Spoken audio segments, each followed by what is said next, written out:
Private काम जो है वो सरकारी तरीके से करते हो। बिल्कुल। जहाँ पे सरकार, जहाँ पे आपका ज़ाती पैसा खर्च होना चाहिए वहाँ पे भी आप सरकार का पैसा खर्च कर रहे हो। और यही मसला है। मैं तो बड़ा इन बदबख्तों से जो है वो बड़ा अजीब सा मेरे कह लें कि थोड़ी सी अखलाकियात से गिरी मैं गुफ्तगू ना करना शुरू कर दूँ इनके खिलाफ। इनको शर्म हया तक नहीं आती है कि इन्होंने कर क्या दिया हुआ है। ऊपर से मुझे समझ नहीं आती कि जो बार बार कहते हैं कि इंडिया से ट्रेड नहीं करनी, इंडिया से ये नहीं करना, इंडिया से वो नहीं करना, इंडिया तो मुँह ना लगाए। गाइस अस्सलाम वालेकुम, welcome to YouTube channel Khadija Mehran reaction. It's me your host Khadija Waseem और मेरे साथ हैं मेहराना से।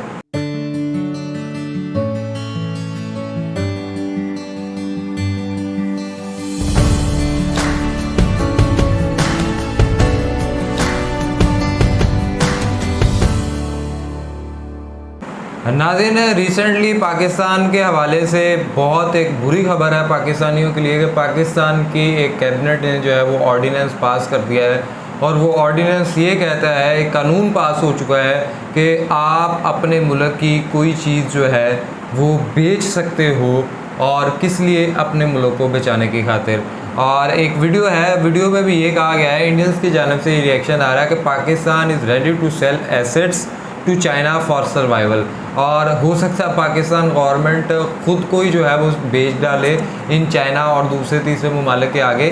और जिस तरह पहले भी मोटरवेज़ और मुख्तलिफ़ किस्म की चीज़ें जो है वो हमने लीज़ पे दे रहे, गिरवी रखवाई हुई हैं और हम खुद जो है वो कर्ज़ा ले रहे हैं। अभी भी ये सूरत हाल है और अब पाकिस्तान बहुत ज़्यादा बुरी सिचुएशन में फंस चुका हुआ है। तो ऐसे में पाकिस्तान अब कौन से नए जो नेशनल किस्म के एसेट्स हैं उनको सेल करने जा रहा है। तो उस हवाले से हम आपको बताने की कोशिश करेंगे। आपने हमारे साथ जुड़े रहना है और साथ ही साथ वीडियो को हमारी जो है लाइक करना और चैनल को सब्सक्राइब भी करना, को प्रेस भी करना है। तो आए चलते हैं और देखते हैं।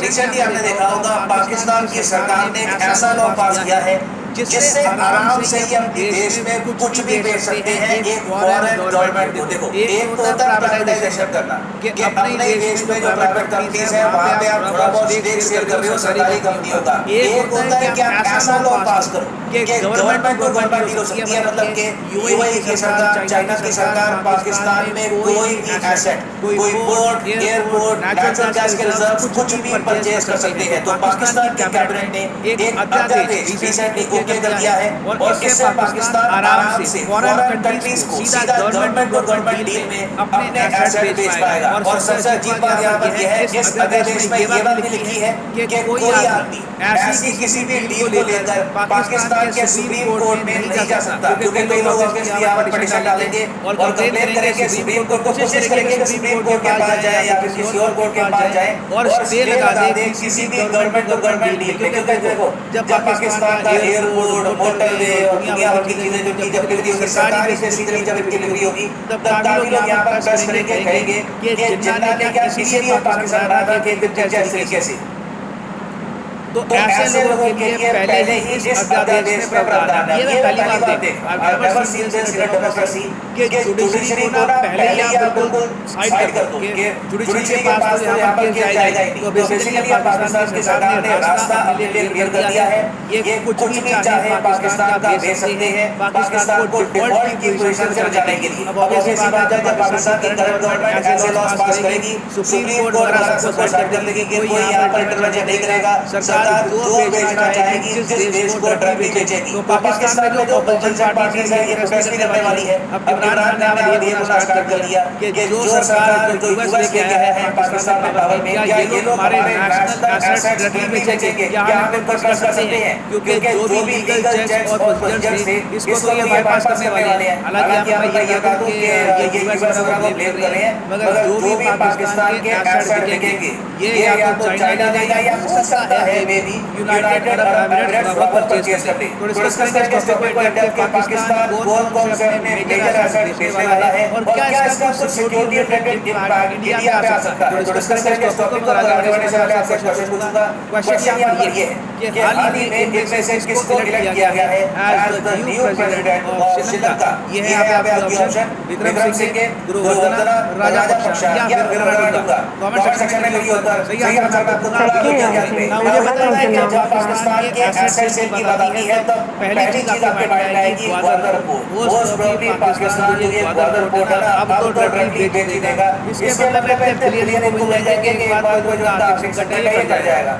देखो पाकिस्तान के सामने ये ऑप्शन अब नहीं रही, ऑप्शन दो नहीं रही, क्योंकि 2017-18 में पाकिस्तान ने 40 साल की नीति, 40 साल की लीज के अंदर ग्वादर पोर्ट खरीद दिया एक चाइनीज कंपनी को। और ये मेरे हिसाब से बहुत ही बड़ा डिजास्टर था, क्योंकि वैसे आप अगर देखो 40 साल ठीक है, इतना बड़ा टाइम फ्रेम लिया जैसे 50 साल वगैरह, मगर फिर भी आज के समय अगर पाकिस्तान के पास ग्वादर पोर्ट होता ना, इसका स्टेक सेल करके आराम से पाकिस्तान बच जाता। मगर चाइनीज कंपनी यहाँ पे ऐसा करेगी नहीं कि जिस चीज के लिए इनके पास लीज है अभी 35 साल और इसको ये परचेज करेंगे टारगेट पे 2 साल, तो ग्वादर पोर्ट को ये नहीं बेच पाएंगे। और एक्चुअली यूएसए के जनरल थे 2019 उन्होंने ये कहा कि पाकिस्तान पे टोटल $10 बिलियन का कर्जा है और ये पैसा चाइना को ये पे करेंगे। क्यों? क्योंकि चाइना ने ग्वादर पोर्ट पे कंस्ट्रक्शन करी है। मेरे हिसाब से देखिए चाइनीज लोगों ने कुछ अजीब सी डील करी होगी जिसके अंदर ये कहा होगा कि हम आपको 1 से लेकर $1.5 बिलियन देंगे ग्वादर पोर्ट के लिए, लीज पर आप हमको दोगे 40 साल तक, उसके बदले में हम यहाँ पर करेंगे कंस्ट्रक्शन और हाँ कंस्ट्रक्शन के पैसे तो आप हमको दोगे। तो ऐसे चाइना ही कर सकता है। हालांकि यहाँ पर मैं ये बात वेरीफाई कर दूं, कहीं भी किसी भी पब्लिक रिकॉर्ड में आपको ये पता नहीं लगेगा कि ग्वादर पोर्ट चाइना को कितने बिलियन डॉलर में गया है। इसके बारे में ना पाकिस्तान ने कभी बोला है ना चाइना ने कोई ऑफिशियल स्टेटमेंट दिया है। ये रिपोर्ट्स आई है मगर मैं उनको जरा रिपोर्ट करूंगा नहीं। अब यहाँ पर आपको अगर चेक किए गए ग्वादर पोर्ट तो निकल गया, बाकी कुछ और भी इनके अंदर ये देखिए आप पोर्ट है मगर आप चाइना के पर्सपेक्टिव से सोच कर देखो आपके पास ऑलरेडी ग्वादर है, आप बाकी पाकिस्तान के पोर्ट परचेज करना क्यों चाहोगे? अनलेस बहुत ज़्यादा सस्ते दामों पर बिल्कुल आपके लिए हैवी डिस्काउंट पर 50-60% डिस्काउंट पर अगर आपको अप्रूव के बोला बात है। मगर मुझे लगता है कि चाइना और ज़्यादा बंदरगाह पाकिस्तान के परचेज करने वाला है। अगला क्वेश्चन यहाँ पे आएगा कि पाकिस्तान क्या असर कर सकता है? देखिए मेरे हिसाब से पाकिस्तान बेचेगा एयरपोर्ट। ये पाकिस्तान वैसे 2020 में ट्राई कर चुका है। इन्होंने एक पैकेज डील ऑफर करी थी यूएई, सऊदी अरेबिया, कतर को कि आप लोग पाकिस्तान के जो एयरपोर्ट है ना इसमें 70% स्टेक परचेज कर लो, सारे हमारे जो एयरपोर्ट है आपके हो जाएंगे। पता नहीं क्या हुआ, इन्होंने क्या डील ऑफर करी, अचानक से मैं पहली बार देखा था बड़ा रूड रिस्पॉन्स आया था यूएई, सऊदी अरेबिया, कतर से कि बिल्कुल भी हम यहाँ पर खाना नहीं जाएंगे। शायद बैड इन्वेस्टमेंट होगी क्योंकि पाकिस्तान के एयरपोर्ट पर ज़्यादा कुछ इकोनॉमिक एक्टिविटी आज के समय हो ही नहीं। तो जो एयरपोर्ट है इनके हो सकता है कि चाइना परचेज कर ले। फिर है देखिए मोटरवे, ये मैं कहूँगा ये एक ऐसी चीज़ है जो पाकिस्तान को जा सकती है। यहाँ पर आप बोलोगे एक मोटरवे, लंबा सा मोटरवे है देश में, उसको आप बेचोगे कैसे? जमीन पे बेचोगे क्या? देखिए ऐसे प्रोजेक्ट जाते हैं लीज पर। पाकिस्तान क्या करेगा चाइना को कि देखिए हमारी जो सरकार है हम लोग तो बहुत गरीब है मगर जनता के पास अभी भी थोड़ा बहुत पैसा है, ये टैक्स के रूप में हमको दे दी नहीं। तो आप एक काम करो, आप ये मोटरवे ले लो और आप खुद जनता से पैसे निकालना। आपको ये करना है कि जो यहाँ पे टोल प्राइसेस है ये बात बहुत ज़्यादा लोगों को मजबूरी में यहाँ पर ट्रैवल करना ही होगा और लोग ज़रा पे करेंगे मोटरवे को यूज़ करने में। और कल को अगर लोग प्रोटेस्ट करते हैं बोल देंगे कि ये मोटरवे पाकिस्तान की गवर्नमेंट का है ही नहीं, ये तो चाइना का है या फिर यूएई का है या फिर किसी और कंट्री का। तो बेसिकली जब पाकिस्तान अपनी सड़कें अपने पोर्ट्स वगैरह ये सब बेचेगा तो जो भी ये एसेट्स परचेज करेगा ये इस उम्मीद से परचेज करेगा कि पाकिस्तान की जनता से इसको काफी प्रॉफिट होने वाला है। और इस सब वजह से होगा क्या कि पाकिस्तान में इन्फ्लेशन जो ऑलरेडी 21.3% के आसपास पहुंच चुकी है ये और ज़्यादा बढ़ती रहेगी। तो मेरा पर ये होगा कि पाकिस्तान किस तरीके से आखिरी जो इनके पास थोड़े बहुत पैसे बचे हैं इनको कैसे बेचता है, किस तरीके से खुद को एक इकोनॉमिक कोलैप्स से बचाता है। इंडियन पर्सपेक्टिव की आप अगर बात करें तो हाँ बिल्कुल अगर मान लीजिए इंडिया की बॉर्डर के आसपास अगर चाइना कोई बड़ा इनका प्रोजेक्ट कोई जमीन परचेज कर लेता है तो इससे कुछ सिक्योरिटी थ्रेट इंडिया को आ सकता है। मगर टू बी ऑनेस्ट हम लोग उसके लिए वैसे प्रिपेयर्ड है। India is ready for two front war. हमारे जनरल से काफी बार कह चुके हैं कि अगर जब होगी तो single front war most probably नहीं होगी, it will be a two front war. और वैसे अगर मैं ग्रैंड स्ट्रेटेजिक फ्यूचर अगर आपको बताऊं तो मुझे बहुत दुख लगता है हमारे रीजन को देखकर कि किस तरीके से ब्रिटिशर्स ने हमारा रीजन डिवाइड कर दिया और हमें एक बहुत बड़ा जमीन का टुकड़ा जो इंडिया का पार्ट होना चाहिए था। यहाँ के लोग मिलकर काम करते, इकोनॉमी को स्ट्रॉन्ग करते, एक अच्छी लाइफ निकालते।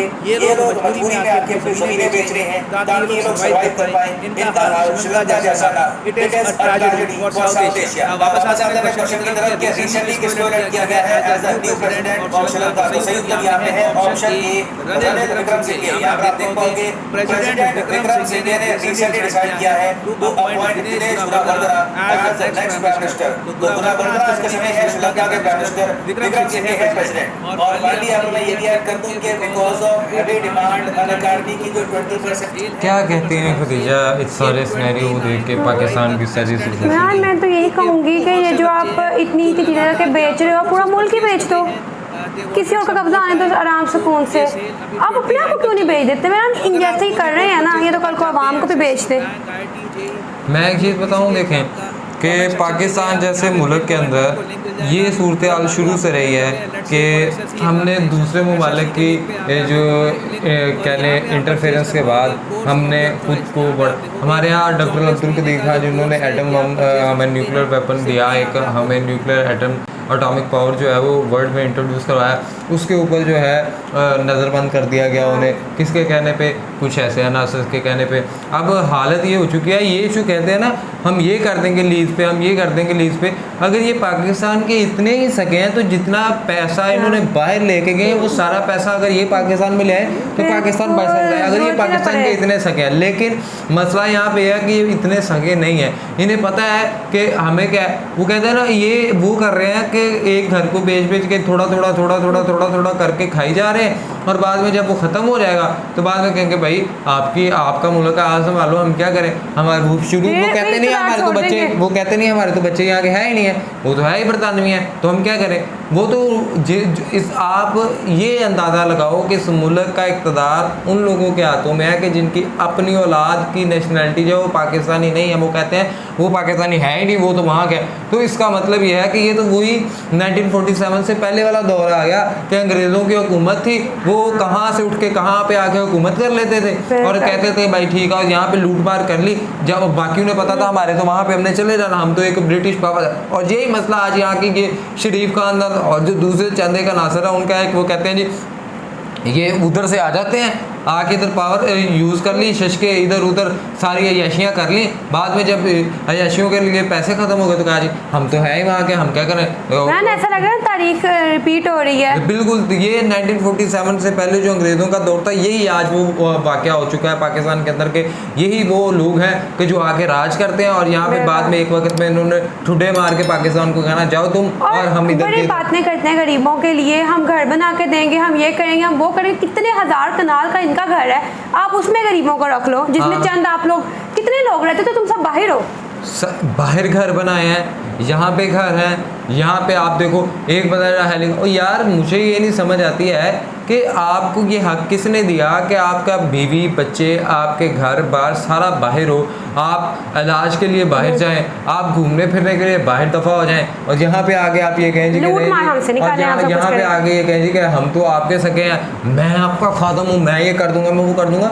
ऐसे नहीं चलती चीज़ें। यहाँ पे आप मतलब पूछे ना ये खादम है ना, ये खुद को खादिम कहते हैं, खादम आला, वी आर द खादम्स एंड हम पता नहीं आपके सर्वेंट्स हैं, हम तो ये करते हैं। वो खादम हो ना तो फिर आपकी मतलब एक कौम का जो खादम होता है उसका ये तो नहीं होता है कि वो चढ़ के तो लैंड क्रूजर्स में फिरे और वो दो हेलीकॉप्टर पे ट्रैवल करे, उसका दिल करे कोई चीज़ खाने का नहारी शहारी तो स्पेशल हेलीकॉप्टर पे आए, वो 200-400 किलोमीटर दूर आके यहाँ से लेके जाएँ चीज़ें। ये नहीं होता। ये खादम तो वो होता है, आपने घर में आपने देखा होगा जो आपके सर्वेंट्स होते हैं, आप यकीनन टेबल पे आप चेयर पे बैठे होते हो तो वो नीचे ज़मीन पे बैठा होता है क्योंकि वो खादम है।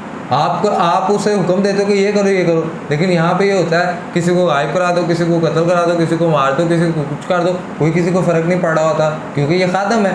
ऐसे खादमों को हम क्या करें पाकिस्तान को। ये खादम बाहर जाके अपने हम ये कैसा खादम है कि जिसके जो मालिक हैं वो रोटी कपड़ा मकान में उलझे हुए हैं और खादम जो है उसके बाहर लंदन में फ्लैट्स हों, खादम जो है वो अपने अपने एयरप्लेन्स पे घूमते हों।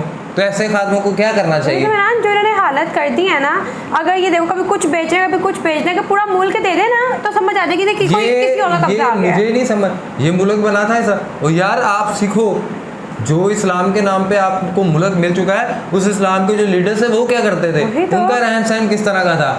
ये पाकिस्तान में कोई दूध का दूल्हा नहीं है। उनके रहन सहन को देखो, वो किस तरह रहते थे। ठीक है, बात कहा आपको जो है आपकी प्रोटोकॉल के लिए दूसरी तीसरी चीज़ें, हालांकि ये होनी नहीं चाहिए, फिर भी आपको ठीक है जी, आप सरकारी काम के लिए जा रहे हो तब आपका होना चाहिए।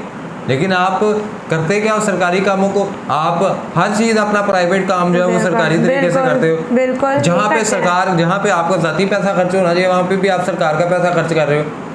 और यही मसला है। मैं तो बड़ा इन बदबख्तों से जो है वो बड़ा अजीब सा मेरे कह लें कि थोड़ी सी अखलाकियात से गिरी मैं गुफ्तगू ना करना शुरू कर दूँ इनके खिलाफ। इनको शर्म हया तक नहीं आती है कि इन्होंने कर क्या दिया हुआ है। ऊपर से मुझे समझ नहीं आती कि जो बार बार कहते हैं कि इंडिया से ट्रेड नहीं करनी, इंडिया से ये नहीं करना, इंडिया से वो नहीं करना। इंडिया तो मुँह ना लगाए जैसे इनकी हालत हो चुकी है। यार हम कहते हैं ना ये इंडिया इंडिया इंडिया, मैं नो डाउट यार इंडिया उनका रहन सहन अपना, उनका सारा कुछ अपना। यार पाकिस्तान जो मुल्क है बड़ा खूबसूरत है, हर 4 मौसम मिले हैं, हर किस्म के कुदरती ज़खायर से अल्लाह ने नवाजा है। आपको यहाँ नहरें, पानी, झीलें, पहाड़, चश्मे, गर्म सर्द हवा, ख़ज़ां, बहार, सारे मौसम हैं। फिर आपको हर किस्म के वसाइल से दिया, आपको ऐसे ऐसे लोगों से नवाजा जिन्होंने आपका नाम रोशन किया। और इतनी खूबसूरत एक सरजमीन जो है इस खित्ते को मिली जहाँ में मतलब सोने की चिड़िया जो अल्लाह ताला ने दे दी। और ऐसा मुल्क, और यहाँ पे लोगों का कल्चर मतलब ज़ुबान ने, उनका रहन सहन सारा कुछ अपनी जगह। लेकिन ये पॉलिटिक्स ने आके सारा स्यापा पा दिया हुआ, मेरा घर कर दिया है। पाकिस्तान को पाकिस्तान छोड़ा ही नहीं है इन्होंने, और ये आने वाले वक्त में पाकिस्तान को छोड़ेंगे भी नहीं।